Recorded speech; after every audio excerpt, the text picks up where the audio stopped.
The following is a production of DallasCowboys.com and the Dallas Cowboys Football Club. How about them Cowboys? Yeah! Go Cowboys! This is Girls Talk, Boys Talk, presented by Invisalign, trusted by over 500 NFL players for their winning smiles. And broadcasting live from Dallas Cowboys World Headquarters at the Star. Now, your host, Nicole Hutchison.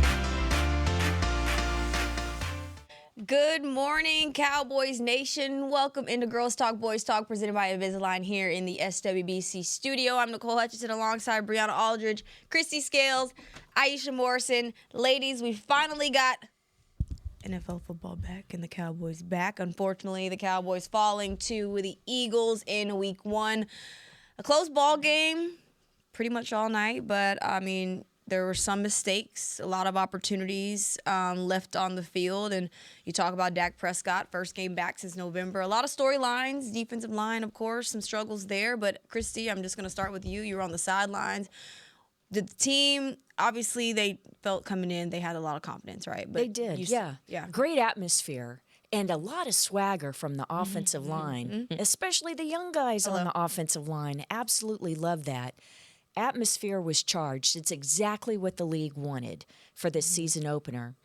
And I know that with the loss, Brian Schottenheimer said after the game that there are no moral victories, that we're in to win and win championships. But even though there may be no moral victories, this one kind of felt a little bit like one, I think, for a lot of fans. And I think this team surprised a lot of doubters. But, Nicole, I think you're right in regards to the missed opportunities, because it was the self-inflicted wounds in the second half. And the defense, they got a couple of key stops there in the fourth quarter. They set the offense up, and it was there for the taking. If not for the unfortunate drops from CD, if not for the fumble there just before the lightning delay. And then, just some penalties, some boneheaded ones. I think Pickens had one before the Miles Sanders fumble. So yeah, I think there was so much encouragement, but that game was there for the taking, and they didn't grasp it. Aisha, Bree, thoughts? This game was really fun to watch in the first half, for sure. That's where all the points came for the Cowboys. 21-20 at halftime. I was like, okay, we got ourselves a ball game. And then it's like, when's the last time the Cowboys scored on their opening drive? And then when's the last time the Cowboys scored a running touchdown on their opening drive? 2 running touchdowns in the first half stuck out because the Cowboys had 6 total rushing touchdowns last season in 17 games, and they did it in the first half. I said, okay, this is a totally different offense. Brian Schottenheimer stuck to what he said he was going to make this team. I think a lot of people, kind of including myself, not going to lie, after what I've seen in training camp, I was like, yeah, okay, I guess they're just going to, make this passing offense kind of team. You're going to see a lot of down-the-field plays. But, no, they kept it balanced. Dak looked so in control. I did a little hit with Philly. They were asking, what does Dak look like? They're just going to throw him out there. He hasn't played in 10 months. I said, we're going to wait to see what you see, because honestly, we haven't seen him in live action. He went out there, looked like he's been playing, since last November, honestly. I think that was one of the biggest upsides. Like, the things I was worried about, actually, like the Javonte Williams, we talked about not seeing him. He had a great night. Dak had a great night. Those were like 2 of the things I was kind of worried about what it would look like, and it actually looked one or more of the positive things. But like Christy said, is opportunities. I think Brian Schottenheimer had a great game plan going into this. I think he gave his team every opportunity they could. They didn't take full advantage, especially towards the end. I know there's a lot of things some guys want back, especially when you're talking about a CeeDee Lamb. I know we'll get further into that. We heard from him after the game. He took a lot of accountability. Miles Sanders, we didn't hear from him, but I'm sure he wants a certain play back. I think that was a pivotal point of the game as well. So some upside for sure. But obviously when you go home with an L, it could have been a very different momentum setter for the season, I think, if they came out of Philly with a win after that nice banner ceremony we got to sit through as well. that we endured. Yes. Yes. Endured is the right word. Boys to Men was good. That was a good anthem. So that was the one I feel like good their thing. mic wasn't loud enough. I don't know about Wanted, maybe wanted 'cause you more were the- Boys to Men. Baby, I felt like it was on the corner Baptist church trying to Screaming. sound man not there. Listen, because that's I was that was a big part of it for me too. But I wanted to well, first of all, I agree with you, ladies. Second of all, I wanted to stay on the delay because I think like that's something that is.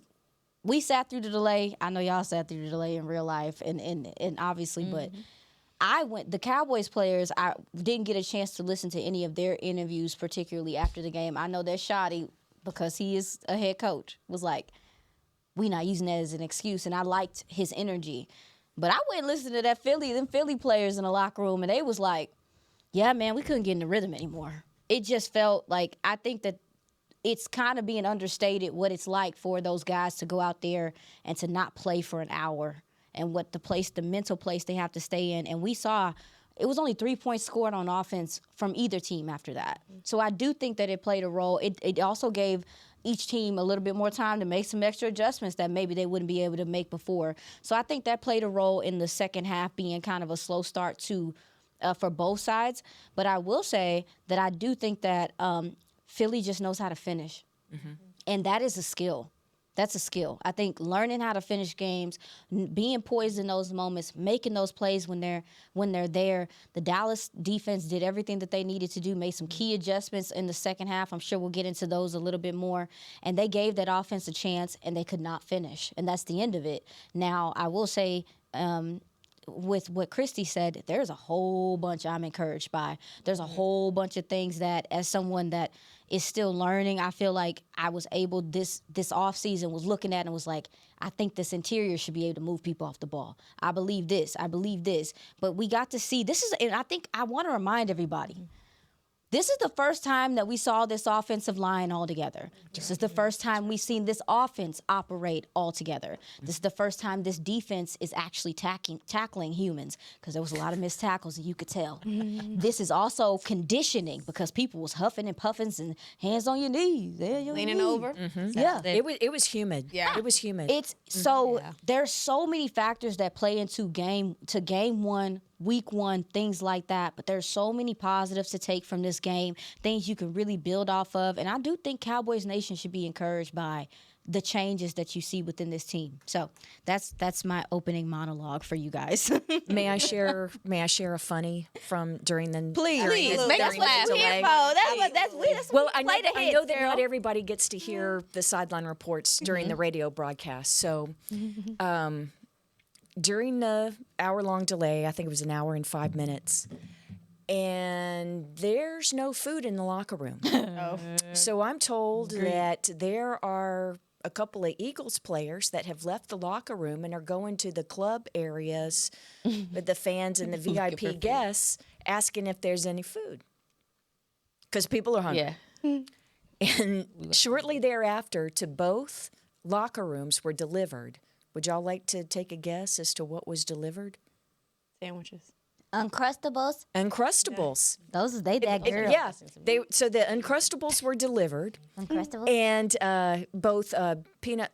Well, they're peanut butter and jelly sandwiches. They're individually packaged. They're round, and they have the crust taken off of them. But I can get also the big one. confirm that both the grape and strawberry flavors were available. Okay. But yeah, so that was, girl. and then I think as many staff tried to snag as well. But yeah, that was the nutrition. But I will say that one thing for Uncrustables, it obviously worked very well for the defense. I think it is the exact right thing for a defensive player, but the offenses were terrible after that break. Slap that sandwich out there. There were zero punts through 4:44 remaining in the third quarter when that break happened. Afterwards, 5 punts after that, a turnover on downs by the Cowboys, and then the final series, Philly just ran out the clock. Yeah, it made a difference. Go ahead. It made a difference. Go ahead. No, I just think that is an important element to make sure we talk about, because I think just going through that game, it was so much excitement, it was so much stuff going on, and then that break happens. You come back, it felt like after the break, everything went really fast. I don't know about y'all. Did y'all feel like that at the game, ladies? After the delay, everybody's like, please speed this up. It's time to go to the But house. I will say, wasn't there for Brian Schottenheimer's in the locker room at that point. But when Dak was in there, he was asked about how that plays a role and downplayed it 110%. They all downplayed it. Like Philly, he said, that's it why has I went. absolutely nothing. Like literally, it has nothing. So that's why it's like interesting. But I get to your point. That's why I went to 100%. listen. That's literally why I went to listen, because I was like, why they keep saying that it didn't? Why they keep saying that it didn't matter like that? Because I'm like, it clearly did, because these two offenses have been moving down the field. And again, if only for the fact that these defensive coordinators got a little bit more time and were able to make some adjustments, it still made a difference in that game. And you could tell that both teams were, and Philly just did what good teams do, that they just made those right plays at the right moment. They did just enough, and that's how they were able to get out of this game with a win. But I personally think that Dallas, for a lot of the portion of this game, went toe-to-toe with them, didn't look scared, didn't look intimidated, looked like the better team in a lot of spots. But to be that team, you got to finish those. You got to finish those games. And you talk about, the first play of the game, Jalen Carter, their star defensive tackle, obviously getting ejected for literally spitting on Dak. So disrespectful. First of all. And they completely changed crazy. the game plan Crazy. for him. So a lot. Will we get copyrighted if Chris played Nuck If You Buck? They played it last night. Chrissy know what Nuck If You Buck is. I wasn't ready for That was insane. Like, I don't know. It happened so fast. Like, the people that were sitting, I know you're on the sideline, but I'm in the press box. So everyone's like, we saw their, and we're like, wait, he's ejected? Like, soon, like it happened so. The player standing next to Dak didn't know. Javonte Williams said Sam that Williams, he did. same thing. I didn't Javonte even Williams know. said he didn't know. He was in the offensive huddle, and he said he didn't know about the spitting and why he got ejected from the game until he came to the sideline after the series. It happens so fast, and it even I think it might have been Dak after the game who was talking about as soon as he's like, obviously, the ref saw it, and he was like, I thought he's like, yay, 15 yards for us to start. But he's like, I had no idea he was going to be ejected. That's not my, because people were asking, like, he's like, I have nothing to do with what's decided after that. But all his teammates were like, that's our quarterback. They all felt. Sam Williams, were you standing there when he made that? I didn't hear Sam. What did he say Sam afterwards? Williams he was the last one to talk in the locker room, and he basically said, if that was me, we would have both been in the locker room. I don't know how he handled that the way he did. And I feel the same. We would have had to went to commercial break. There's no, and Sam said it, Javonte said it, another player, I can't remember who the third person, where all said, there's nothing lower than you could do to another human being. But it was just, Dak also said, the game plan changed as soon as Jalen Carter, because the game plan was on Jalen Carter. So now that we have to change our blocking scheme and literally what we were going to do. So I'm glad that, I wonder. I'm glad. Hey, I'm rooting for the Cowboys. hey, your team lost his best defensive player, arguably his best player, a week ago. Even. Get away from me. I'm not about to hear all of that. And again, he made that decision. He did that. He did what he did. Unfortunately, he did apologize. He apologized. Fantastic for apologizing. But baby. Yeah, for those, by the way, who think that was too much to kick him out of the game, I just want to point out that is a point of emphasis this year by the league. These things like CD with the nose swipe and things like that, those are penalties this year. Yeah. And the league makes a point to send the officiating crews to every single training camp, and every single player on every NFL team got the same message. So, again, it's one of those heat of the moment kind of things. He regrets it, obviously. He apologized. But that's why the league came down so hard on it, because they ain't messing with that this year. Yeah. There wasn't no heat. They If were I'm just Vic hanging Fangio, around. I'm tearing him up at practice. That's crazy. It sounded like they were Jalen. The way that Dak described it was, you remember what team was that?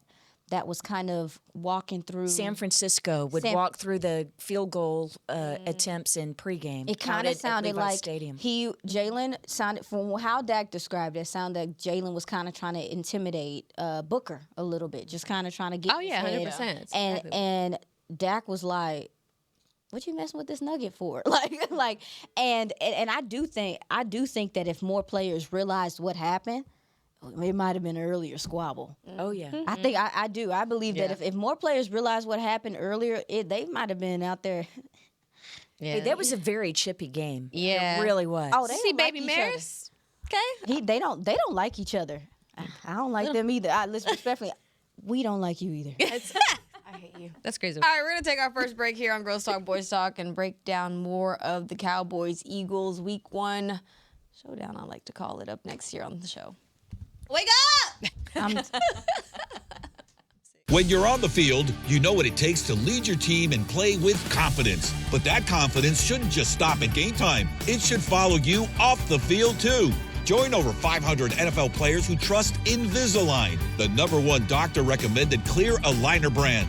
Ready to take the first step towards a smile you'll love? Visit Invisalign.com/NFL and find a doctor near you today. Transform your smile and take your confidence to the next level, both on the field and off. Discover Aiden, the official luggage partner of the Dallas Cowboys and Dallas Cowboys cheerleaders. Known for top-tier engineering and craftsmanship, Aiden offers more than just bags. Originating from Australia and designed in New York, it merges fashion, design, and culture. Used by Dallas Cowboys players, staff, and the entire organization, Aiden provides style and functionality for all travelers. Visit AidenTheBrand.com and use code AidenXCowboys for 25% off your purchase. Travel like your favorite stars with Aiden. All right, Cowboys fans, this one's for us. If the men in your life bleed blue and silver like we do, I've found the perfect way to elevate their game day rituals. Gillette just released their best razor in Cowboys colors, and it is everything a Cowboys fan could want. The new Gillette Labs official Dallas Cowboys licensed razor combines his Cowboys pride with Gillette's best shave. And with 50% longer lasting blades, it is truly the gift that keeps on giving.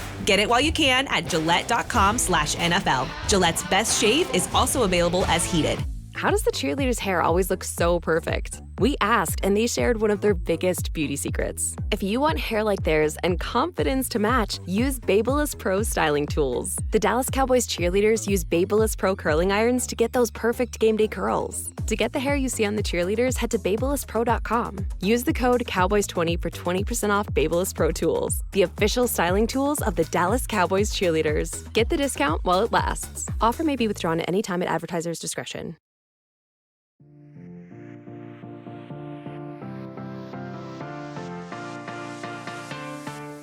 The IndyCar Grand Prix of Arlington is coming March 13th through 15th, 2026. Gear up for a full weekend of world-class racing and entertainment through the streets of Arlington.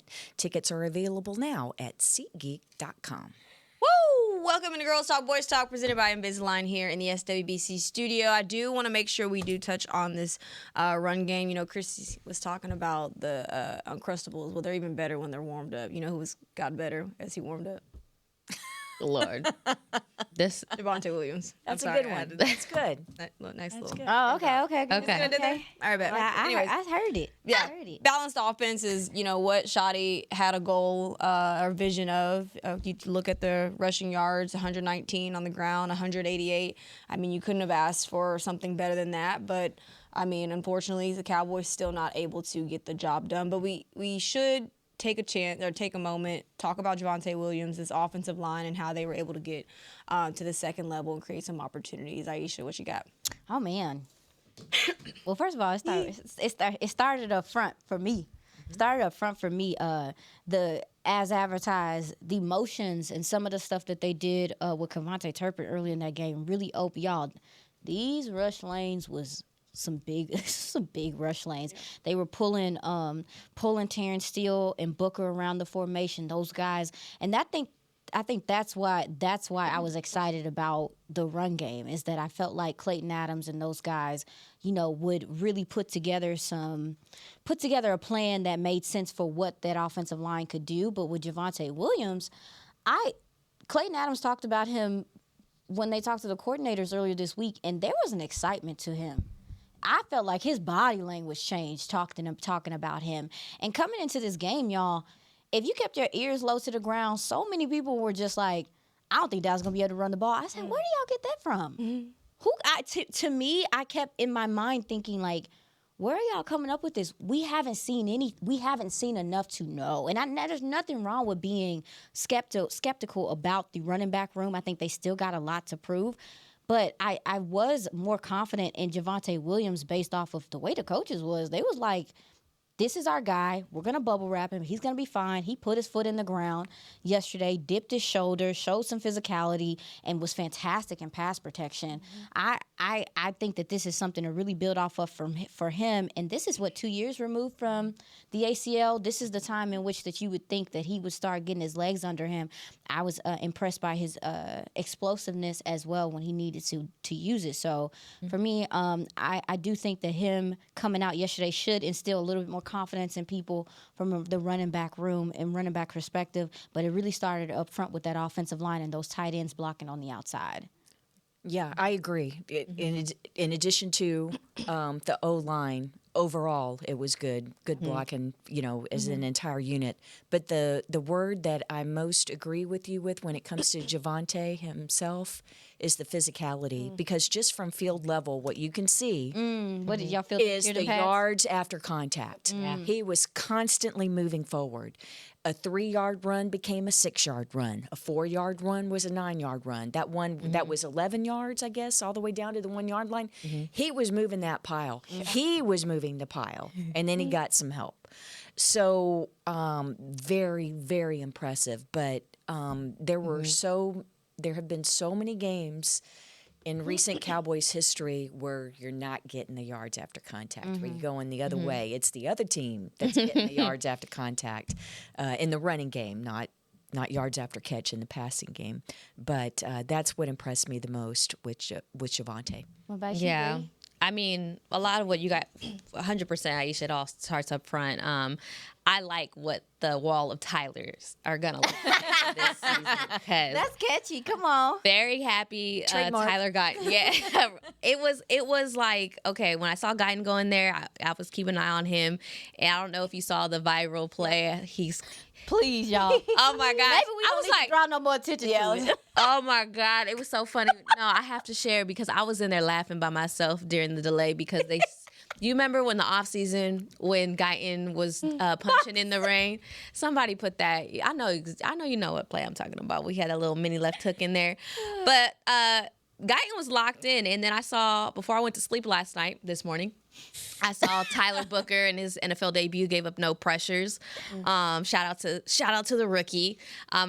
The night before the game, Tyler Guyton's family was all in the lobby, and it was probably like 10 of them. They were in a big circle, and they all were praying. And I was like, oh my gosh. I was like, how do you not root for this kid? So when I heard Jalen Carter was taunting him, I hate that for him. Like, leave him alone. Leave him alone. But even Dak last night when he went up there, he said, when the delay happened, I gave a shout out to the guys because I'm like, I've been protected all night. I was only down one time the whole night. Yeah, they didn't. Philly didn't register a sack last night. Yeah. So, and Dak was scrambling. That's another positive out of that. But no, Dak had time to.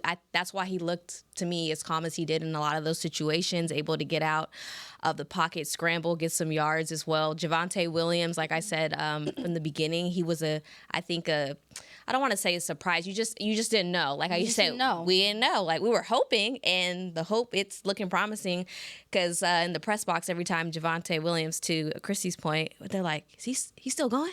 He's still going, y'all. Yep. So that's positive in that way. I was a little surprised that Jaden Blue wasn't, active for this one. But Miles Sanders getting it. They went with the veterans, obviously. And saw slow start for Miles Sanders from my perspective. Picked it up later in the game, and I was like, I'm still trying to figure out how he didn't make it to the touchdown when he got that 49-yard run when I think it was a linebacker that took him down. I'm like, unhook the trailer, sir. Lord.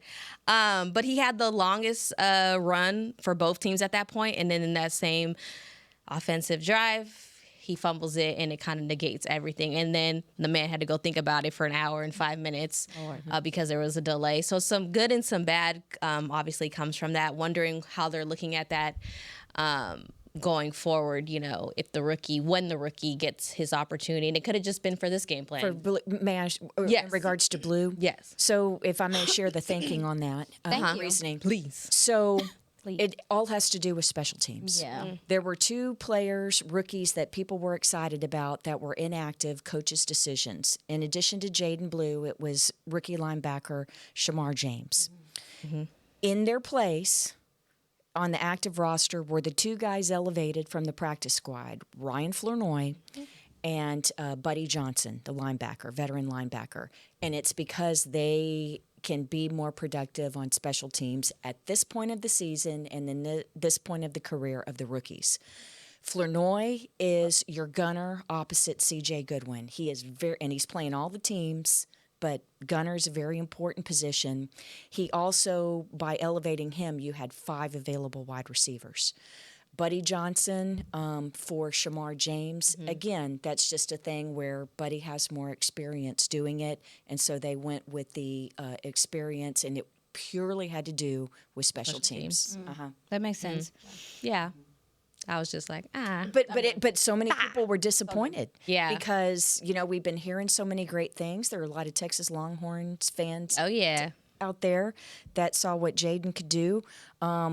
Would he have scored on that long That's run? what I'm and saying. not There been was a chased couple of those behind? plays. Yeah. I was like, There was multiple, like, watching it back this morning, I think you say to yourself, if Jaden Blue is out there, then he's able to really separate himself from the pack. And I agree. I was a little surprised about the Jaden Blue thing. I also thought, like, in addition to special teams, pass protection was important as well. Philly does some things. They don't do a lot of blitzing. They don't do a lot of fancy stuff.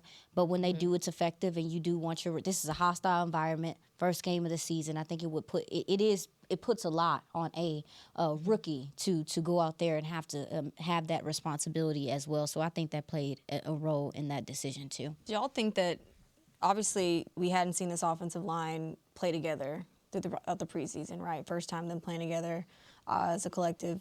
Did y'all expect them to go out there and play so well, the way that they did? Goodness. Sorry, guys.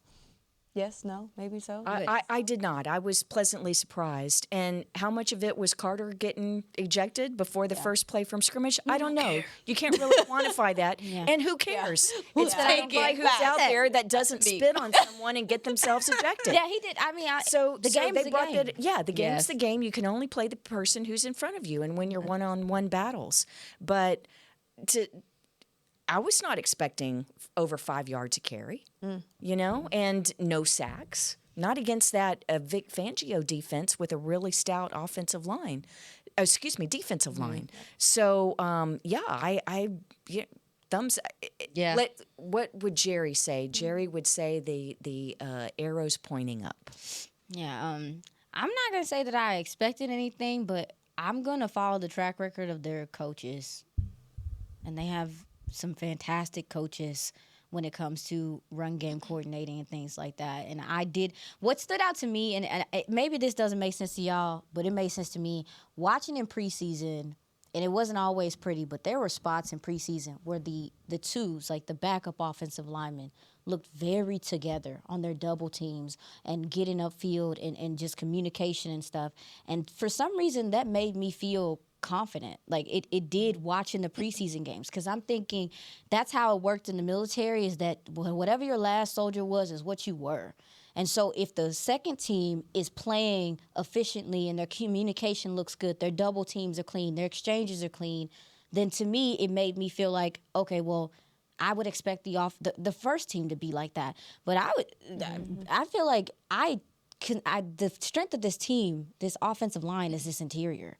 And adding at Tyler Booker, to me, felt like a tone-setting decision from this front office to bring him in.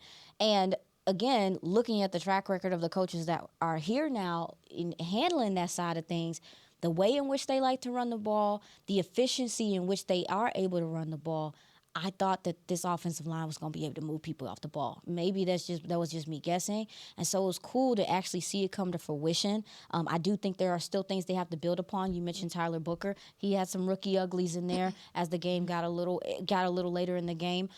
He had some trouble with some of that quickness on the inside. He gave up the inside, and there were some hurries that did affect Dak later in that game and stuff like that. So it wasn't always pretty the whole time, but when you talk about the tone of the run game, you about to get they want to run some folks over. They really want to let you feel their presence, and I think that as they grow with that, as this running back room kind of starts to make a little bit more sense too.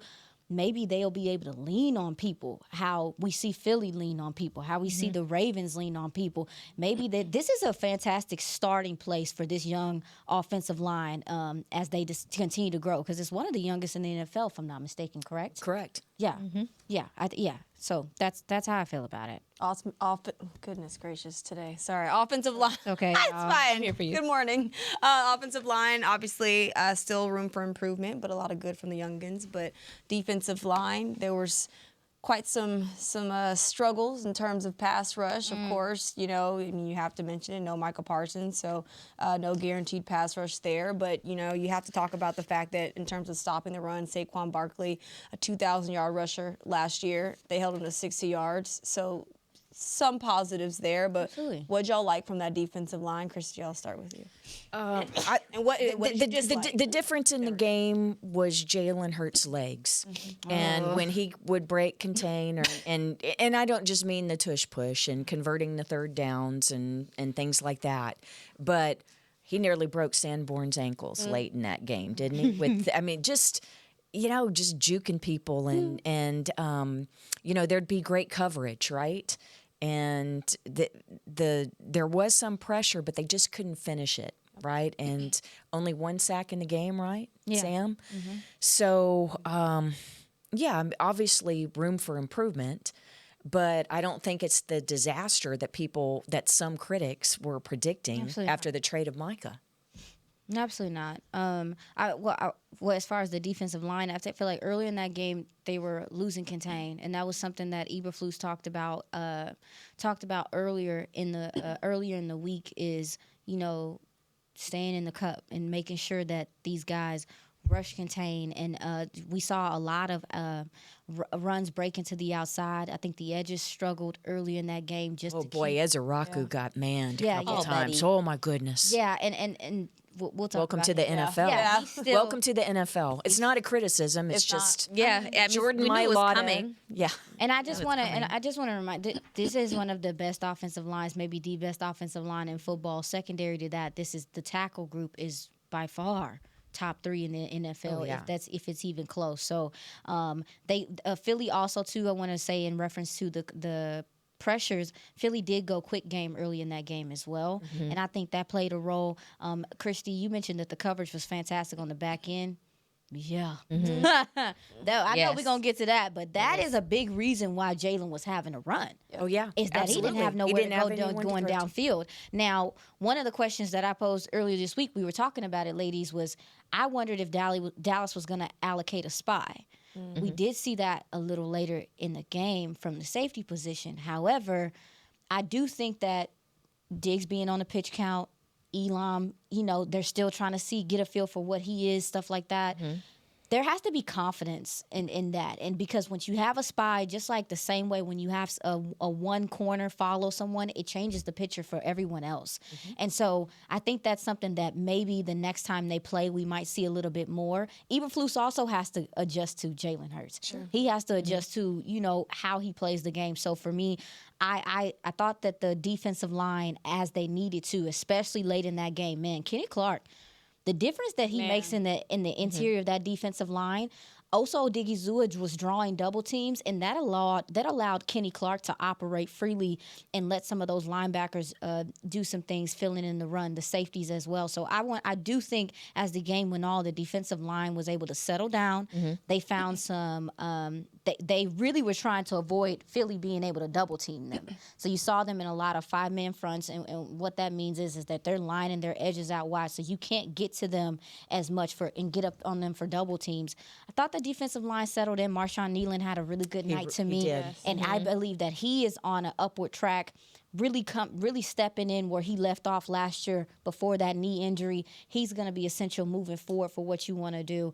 But from the pass rush perspective, it is something that I'm going to keep an eye out on, but I think that they're going to get better. And you got to remember, this is one of the best offensive lines in football, and it's not going to be easy. Yeah. And you mentioned Nealon. I just want to correct myself and say it was Nealon who had the sack and not Williams. Oh, okay. So, tracking that. Oh, yeah, Kenneth yeah. Murray was, They needed Kenneth that one. Clark was also in on that sack. In on the as sack, well. Yeah. But I also love the fact that, during that rain delay, we talk about the adjustments that, they were able to make, get that extra hour and some change. But let's talk about Matt Eberflus.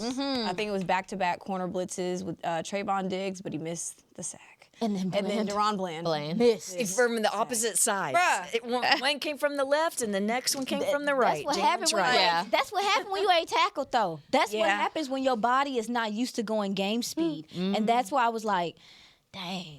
Like, Well, we were debating in the radio booth, had we ever seen Trayvon sit on a blitz? And No. the answer is no. and he got there quickly too. He got there quickly too. I'd never seen it too. I was like, is that a 7? It's like, I was thinking, is that number 7? I thought I was- I fixed my eyes. I thought I was tripping. Yeah. You talking about Yeah. you sitting at 7 to the quarterback? That was I wild. ain't even, but I like it because it's the unexpected. Very much It's the to everyone, point, it's the including unexpected. us. Yes, What very you got? much What you so. got, Nicole? I'm sorry, my I bad. thought that was a really good point about the nickel. No, I mean a lot of what you guys said. I mean there was some good and some bad. Obviously, they were changing up the 4 up front every couple of plays. At least what I saw in the beginning. And the first half, I was like, it felt like a game of Madden. Like I just felt like Philly. It was like Philly was just. All right, the score a touchdown, and then the defense was just, I was just like, they just couldn't get a stop. Like, they just weren't making a difference. And thank goodness the offense showed up early because the defense just didn't. And then I think Dak said it too, and then it felt like it switched the second half. So if you guys just both decide to come together at the same time, it might work out better. But It was Freaky Friday. I don't know. I was like, well, there they go again. I love that movie. There they go again. Or Freakier Friday. I just watched that, by the way. It was I. I loved I give it. it like a 7 out of 10. What? Oh, That's I only loved it. because I've seen the. Yeah, I mean, sometimes first you, one set sometimes that you bar. Sometimes you just gotta leave it alone. That That's first how- one set that bar. Sometimes you just gotta leave it alone. The first one is good enough. But my kind of notes from what I saw, like Dante Fowler, Osa, Kenny, Sam Williams, that group. The stronger group to me that I saw in there. I saw Dante Fowler struggling a little bit in there. Just Did a little bit. I was like, I felt like when you're talking about, I hate talking. Well, Sam Williams, by the way, told us to stop asking him about Michael Parsons. Good. That's hilarious. He sure did. But He sure did. he was an he said, entertaining "I interview. am him, I am me, and he is him. Or What he killed is me him, was- and I am me." I got his number if y'all want it. and then somebody at the end, he's like, "Can we get that number you promised?" I was like, Sick. "Y'all are childish." Somebody said that. I promise you. That's insane. I promise you. But that was one of the stronger groups. Marshawn Nealon, Jay Toyas, Solomon Thomas, then Donovan Ezraku. I felt like Donovan Ezraku was getting a little rocked out there a little bit. But what you expect from a rookie, I will say Sam Williams, I just felt like every single play might not have been perfect from him, but the energy that And he same brings. with Nealon, yeah. That motor. Same. That's what that's what it was in college. It's the motor. Very much so. So, not perfect. I mean, the pass rush isn't there, and we know why the pass rush isn't there, and we knew that was going to be something they got to figure out, and they just did not figure it out early enough. Well, I for can't me. wait to get the numbers because there were hurries. There were pressures. Yeah, There were. It's just that dang quarterback that me. How did they say on Scooby Doo? That boy. If it wasn't for that dirt, my bad. But Sad. anyway, but I will say Solomon Thomas also too. Some of the stuff he was able to do in the run, and I do think he's a good kind of change of pace when if you take out a Clark or if you take out a Osa, like his speed and the violence in which he plays with, there are some things to be positive about when it comes to this defensive line. Obviously, James Houston, I think, came in there and started doing the stuff he was doing in practice. As where you're seeing him really pop off the line. Gave Mailata some issue with his quickness off the line. There's stuff to be like, okay, I see the vision. I see what y'all trying to do, and then I'm ecstatic about when you possibly get a 0 back, because that A and B exactly changes the whole for you too. So yes, agreed. But a little nugget. I'm sorry, just to throw this out there. Jalen Hurts scrambled on 39.4% of dropbacks against the Cowboys week 1. That's his highest rate in a game since 2023. That sounded about right from what I saw. Yep. I'm so tired. He also looked like a Madden player out there. I'd be so tired of him and his legs. He said he's like, oh, nobody's open. With his perfectly clean Jordans. Middle of the field. Oh. All right, we're going to take our second break here. We're going to wrap things up next on Girls Talk, Boys Talk. Cowboys fans, when it comes to navigating the ever-changing world of tax, your business needs a partner it can trust to tackle even your biggest tax challenges. Ryan is the largest firm in the world dedicated exclusively to business taxes. Our team of tax professionals has local expertise in all areas of tax and can help you uncover savings opportunities you didn't know you had. Learn more about how Ryan can improve your overall corporate tax performance by visiting Ryan.com. Ryan, the official tax partner of the Dallas Cowboys. When you're on the field, you know what it takes to lead your team and play with confidence. But that confidence shouldn't just stop at game time. It should follow you off the field, too. Join over 500 NFL players who trust Invisalign, the #1 doctor-recommended clear aligner brand. Ready to take the first step towards a smile you'll love? Visit Invisalign.com/NFL and find a doctor near you today. Transform your smile and take your confidence to the next level, both on the field and off. Discover Aiden, the official luggage partner of the Dallas Cowboys and Dallas Cowboys cheerleaders. Known for top-tier engineering and craftsmanship, Aiden offers more than just bags. Originating from Australia and designed in New York, it merges fashion, design, and culture. Used by Dallas Cowboys players, staff, and the entire organization, Aiden provides style and functionality for all travelers. Visit AidenTheBrand.com and use code AidenXCowboys for 25% off your purchase. Travel like your favorite stars with Aiden.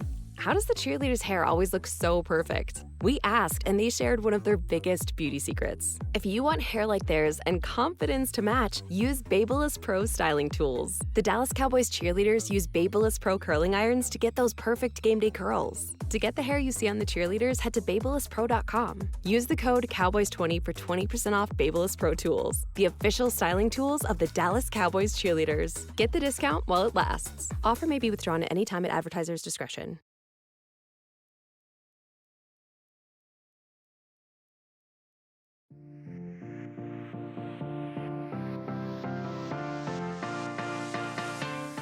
Stay game day ready with official Dallas Cowboys gear. Shop from brands like New Era, Nike, Game Day Couture, Mitchell & Ness, and more. Visit a pro shop near you or log on to shop.dallascowboys.com. A Fanatics experience. Maybe you can snag you a Cowboy Joe like this one. That's my favorite. Cowboy Joe. And we've got a nice little sponsored segment brought to you by a feature of the Farmer's Dogs. Get 50% of your first box at thefarmersdog.com/Cowboys. And ladies, I need your dog of week 1, Cowboys, Eagles, go. Anybody? I'll go first I'm going with the easy one. I'll start us off. I'm going with Javonte Williams. I feel like he was that guy in that game. He set the tone for the run game, but also to go unnoticed, he was blocking his butt off as well. That physicality that Christy was talking about, obviously 2 rushing touchdowns, like how do you get a better start than that? So I'm going with Mr. Williams. Okay. Does it have to be a single player, or can we go with a whole unit like Go the for it. O-line? Hit him with the whole unit, Christy. That's not a cop-out, is it? No. No. We like I it. mean, we've already we do a talked little about him a cheating lot, here, Absolutely. sometimes we do a I cheat. because they exceeded my expectations, just because we hadn't seen them like we were talking about earlier. Aisha made a great point. We just hadn't seen them all work together, and I just with the arrow pointing up, it has me really excited about the potential for the offense this year. Aisha, who's your dog? Who's your farmer's dog? Who you say yours? Oh, Nicole, I was who's gonna your go dog? Dak. I was gonna go Dak. Yeah. You know, his that was poise mine. in the pocket, good. them able to mix in some play action. You saw them convert on 3rd and 2, 3rd and 5 situations. He has the weapons now. We've talked about it, and I mean, he took advantage. Now, of course, there was a little rust that did show up as the game went on, but I mean, for Dak to go down with a hamstring injury, miss the rest of the season in 2024, fast forward, come back, and he's playing healthy. I got to give it to Dak.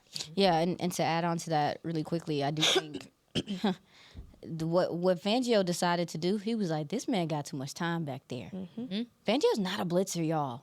And he was like, he got too much. 19% last year is how much they blitzed. That's how much they felt like they needed to. They felt like they needed to. And then, Jalen Carter ain't out there because he's spitting on people. But 19% is very low. Very low. Yeah. Very low. Yes. in NFL. And so for the fact that they started to blitz and Dak was eating up that blitz, his receivers got to come through for him. Listen, I know we ain't talked about that much, but that was a key portion of this game. Those drops, not only from CeeDee Lamb. One of them, I'll say one of them because a couple of them seam balls was him really threading that needle. You better put on your chin strap and tighten that thing up if you are running that seam route for 4 because he's going to put it on the money. He put it on the money a couple times for Ferg, and he couldn't come down with it. Again, they decided to blitz. He beat that blitz with the way he delivered that ball. These receivers got to help him out because that's also gonna put their defense in a place to where they're gonna have to figure something else out too.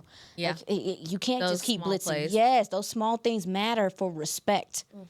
And to dictate defense. So I wanted to say that, and I thought that was awesome. That was my guy as well.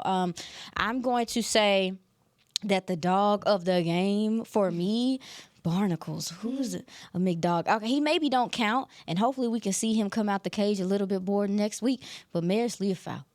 He wasn't a consistent dog, but on special teams, he was setting the tone. He may not have seen the field a lot on the defensive side. And we'll see what's happening there with the linebacker position a little bit because I got some questions. But yeah, what a tone-setting guy early in that game, just coming down on teams and cramming people, and really putting people on their butt and letting them know I'm here. Yeah, I mean, and of course they had the scuffle and everything, but yeah. He a little puppy. But he didn't. Ain't no puppy. He didn't spit on anyone, so He there a you big go. dog. Nah, I mean, and we knew he was a little crazy, but The bark is He's crazy. nuts. he a little nut. He a little nut. But he like did it. set the tone early in that game. He did. Yeah. So So quiet. That's what's so funny. I know he's precious. Him and his girlfriend, they're so precious. On that Love a power note, couple. it's a wrap here on Girls Talk Boys Talk, presented by Invisalign. For Brianna Aldridge, Christy Scales, Aisha Morrison, I'm Nicole Hutchison. We'll be back here next week. This has been a production of DallasCowboys.com and the Dallas Cowboys Football Club. How about this, Cowboys? Yeah!